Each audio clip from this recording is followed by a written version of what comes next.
Hello and welcome back. You're here with me, Jen the Taxidermy Witch, and we're going to continue reading out of the book that's in the thumbnail, Earth Power by S.Cunningham, Techniques of Natural Magic, and we're into the chapter,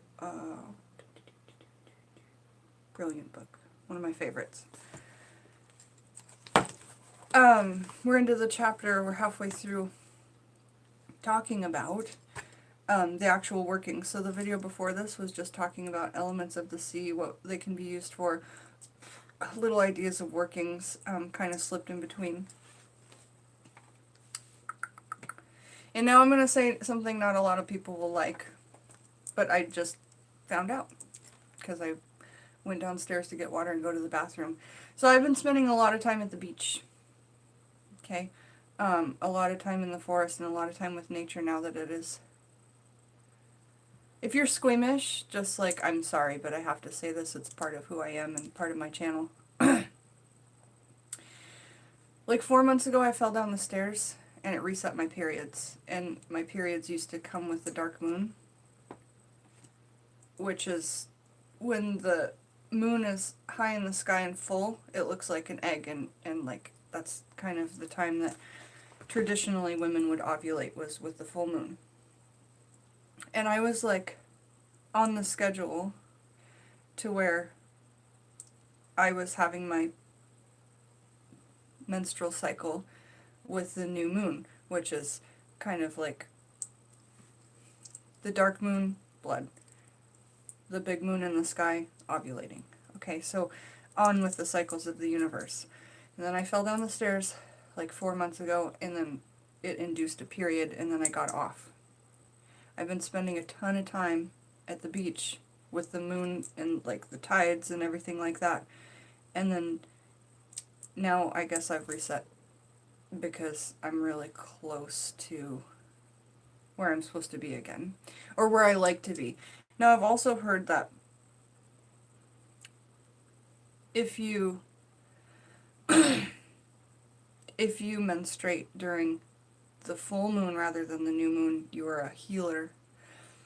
And if you menstruate during the new moon rather than the full moon, you're a worker.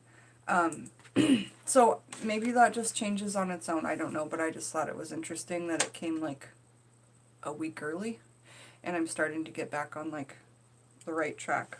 Alright, so I just wanted to say that. I don't get embarrassed of anything, honestly. So, hello Ashley, nice to see you. Welcome, welcome. Okay, so we left off, we were talking about seaweed, and now we're starting into the magical workings. And again, we're reading from Earth Power by S.Cunningham, Techniques of Natural Magic, and we're in chapter 17, the last chapter, talking about sea magic. So, the first working is called a cleansing. When you feel cursed, hexed, angry, or cluttered up with fears and anxieties, stress, walk into the sea at dawn. Let the waves splash over you and say something like the following. Say something like, find your own words, find your own phrases, but say something like, and if you can't think of anything on your own, you could just use this, but it's always best to like put your own words into there because it really resonates true to you. Say something like, I perform this act of cleansing in the place of the beginning of all life. God, that's beautiful. Waves lap body and spirit. Dust falls into the cleansing sea, and I am renewed and fresh, fresh as the sea. Now walk from the water into the sand and let the winds dry your body. It is done. Chills. Like, letting all of that, like, just like I was talking about yesterday with all of those sea rocks and shells and stuff, I do not wash them off. I leave the sea water on them. I leave that.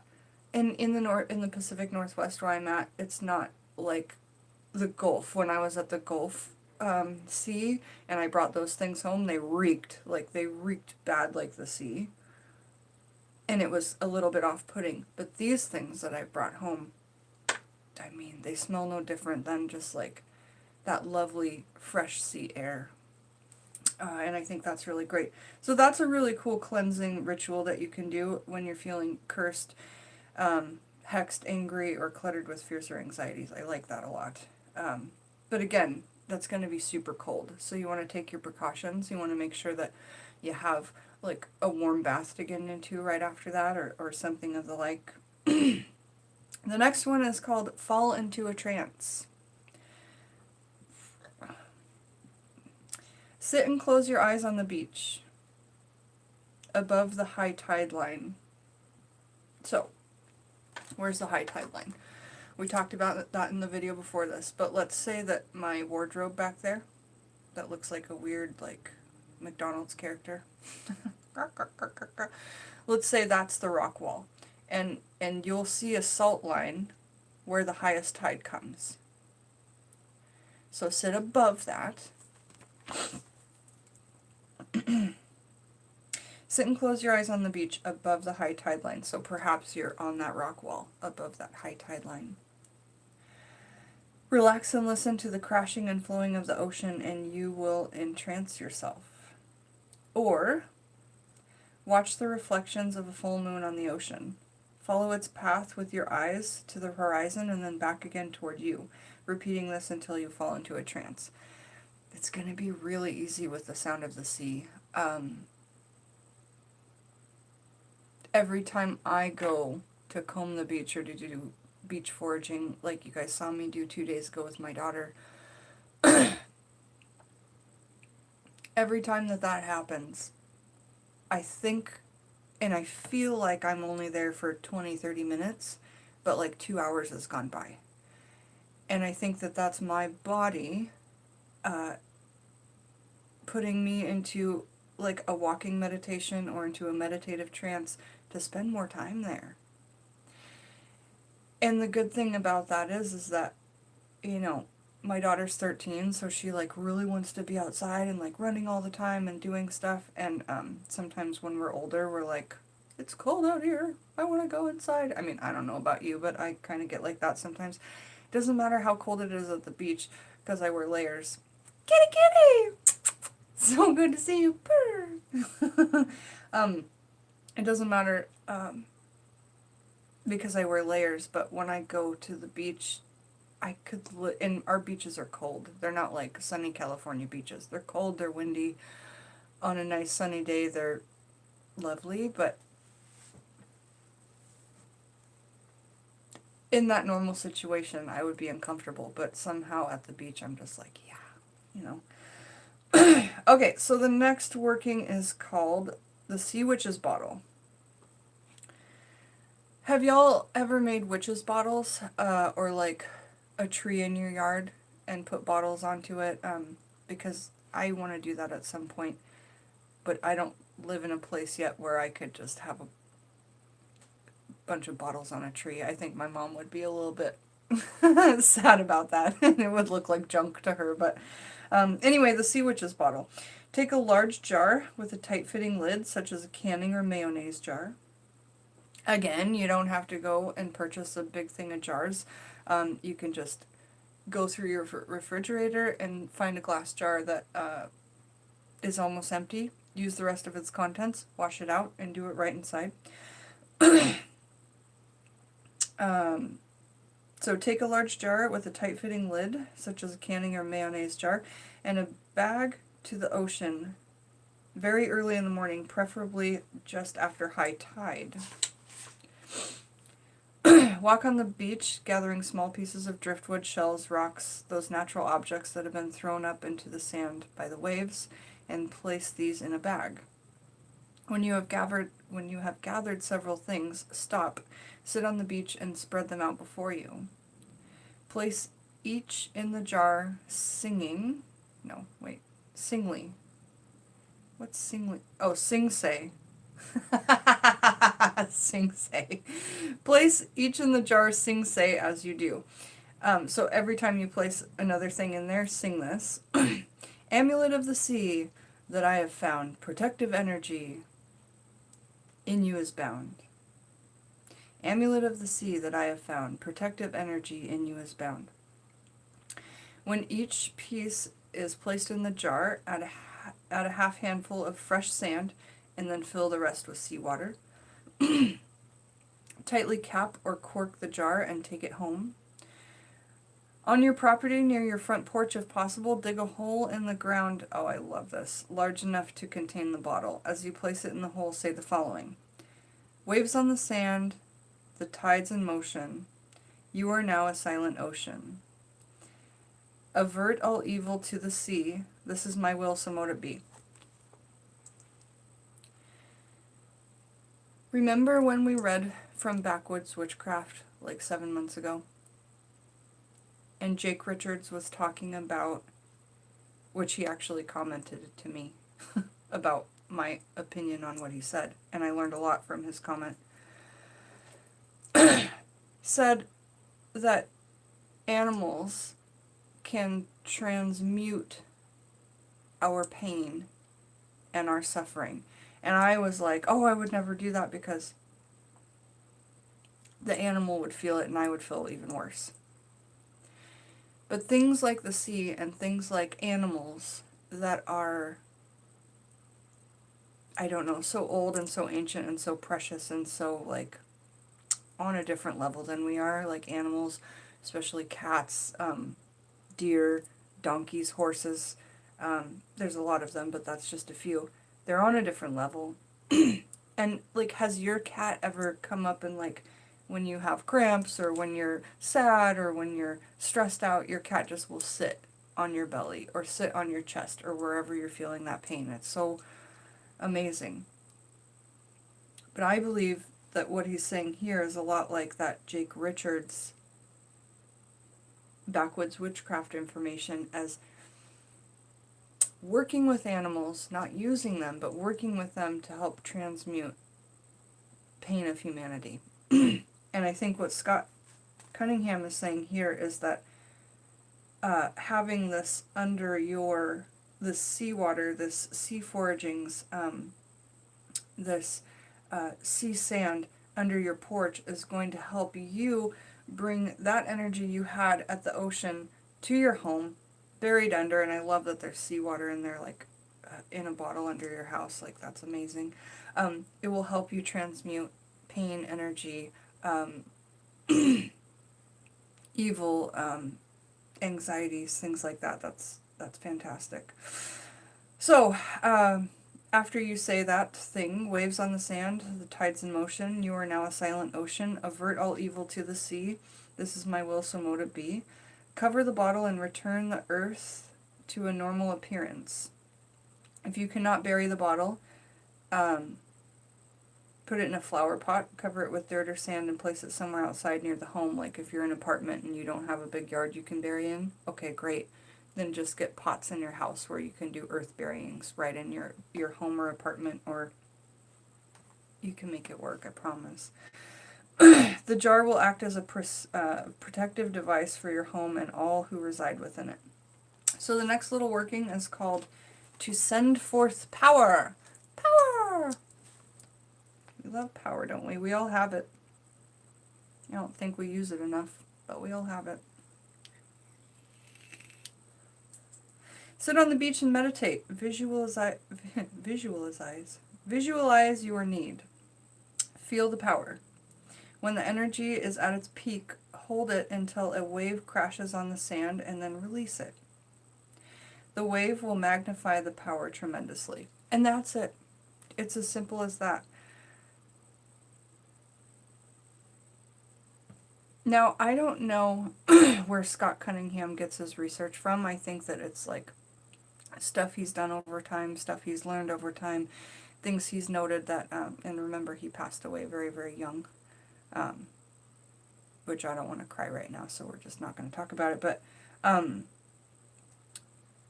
these things that he puts out in this book, Earth Power, it's kind of like what a lot of us do for each other, and what I try to do for you guys is just spitting out ideas, but letting you take it and carry it away and make it your own. And like, I'll just be walking through the forest and then like think of all these ideas, and I wish there was some way for me to like note it down on like one of those like dictator things or something, because we get so many ideas when we're out with nature and just feeling it. So the next one is called a sea love spell.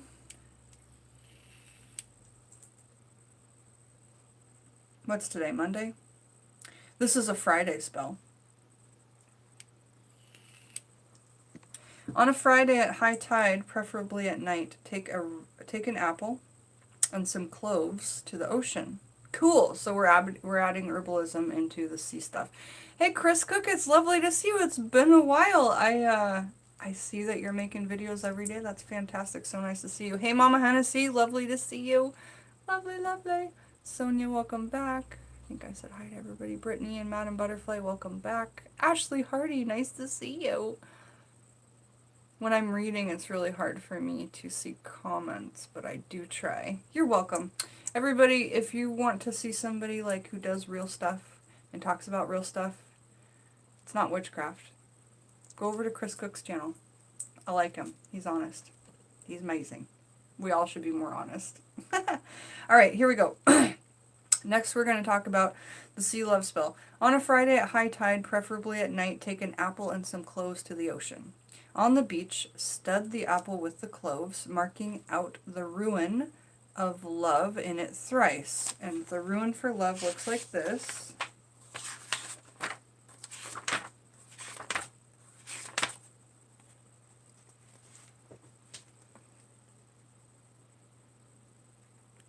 Okay.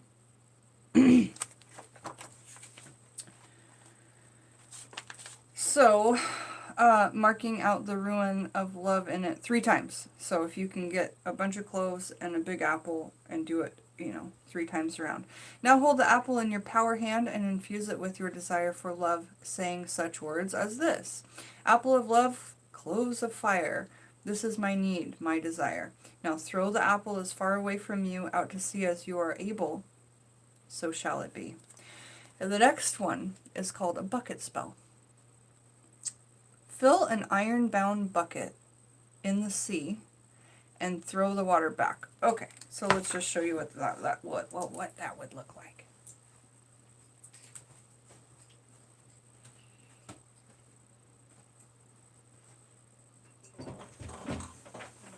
So you could get like an iron bucket, but I have a cast iron cauldron, right? And it's one of the big boys. It's very, very, very, very heavy. So,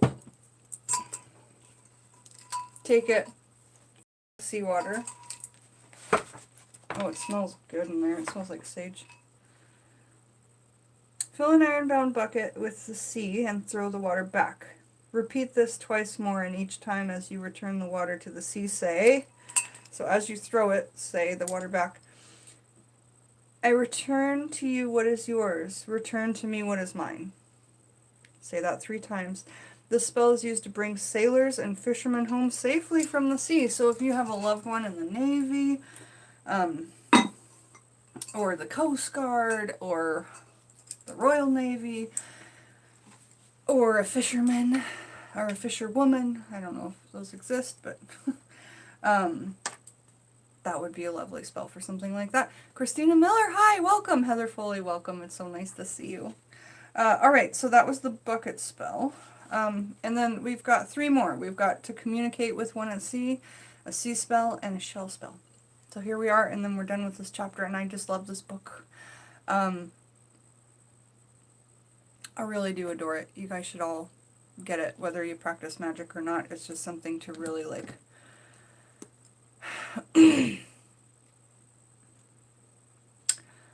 I don't know.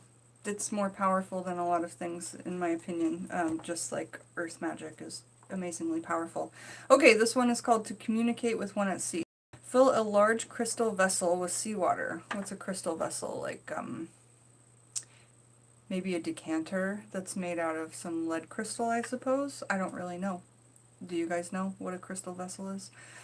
Place this on the sand and, sitting before it, hold your hands, palms down, over the water's surface and vividly visualize the face of the person you wish to contact.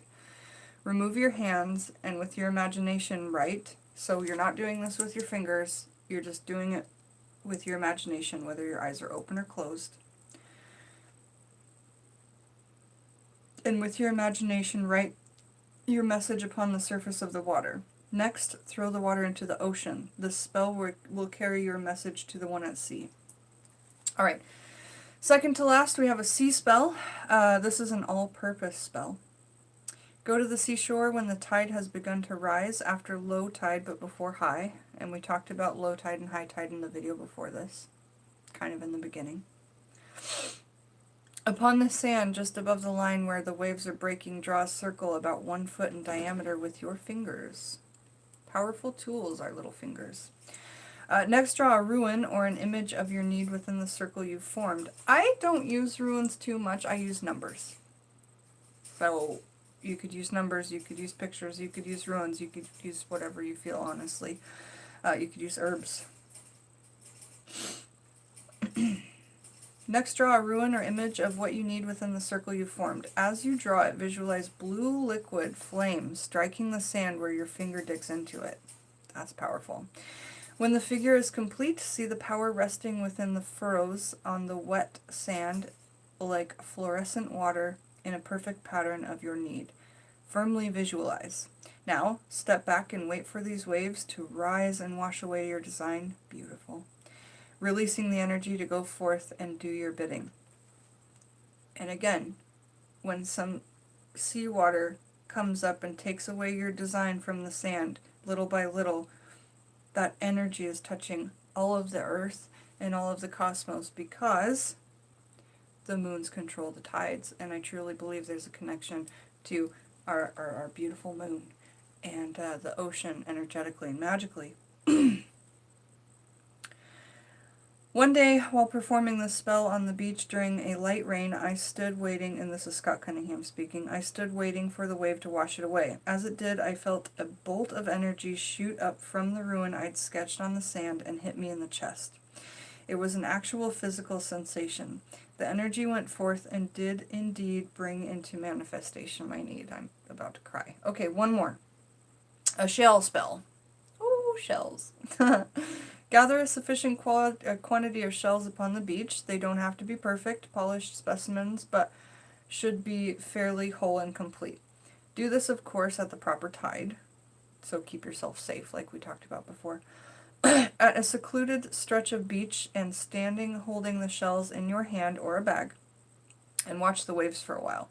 Every 7th or 9th wave should be larger than the others. That's really interesting to know. Every 7th to 9th wave is larger than the others. Got to think about how I'd use that intuitive magic.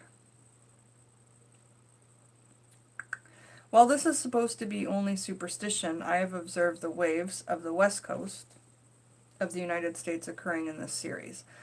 Just after the larger wave, lay shells into the freshly washed sand in a crude image of your need, or if you wish, simply mark out with shells the lettering spelling your desire. A lot of people do that. Write things in little pebbles or rocks. Yeah, that's really cool. I like that. Work quickly, then stand back and wait for the high wave to return. If, when it does, your shells are tumbled back into the sea, your desire shall be granted.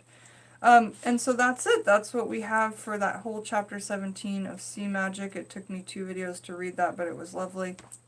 Again, in the beginning of the last video, I talked about all the chapters of this book. If there's a chapter that you guys absolutely want, or one of my patrons want me to read, I sure will. My Etsy shop is down below in the description. If you guys need any foragings from the sea, I have way more than I need. I'm trying to make some sea casting kits and lovely baby oyster shell necklaces and things like that. So let me know what you need, and I will get it for you.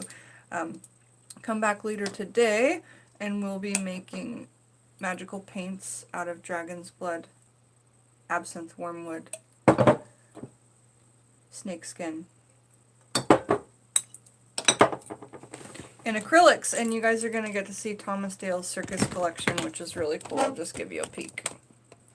So we're doing a 5-piece circus collection, and I'm getting ready to paint with that. So we'll see you guys back later today, and message me on Etsy if you guys want a collection of your own magical herbal paints. See you later. Love to you all. 1,000 kisses. Bye-bye.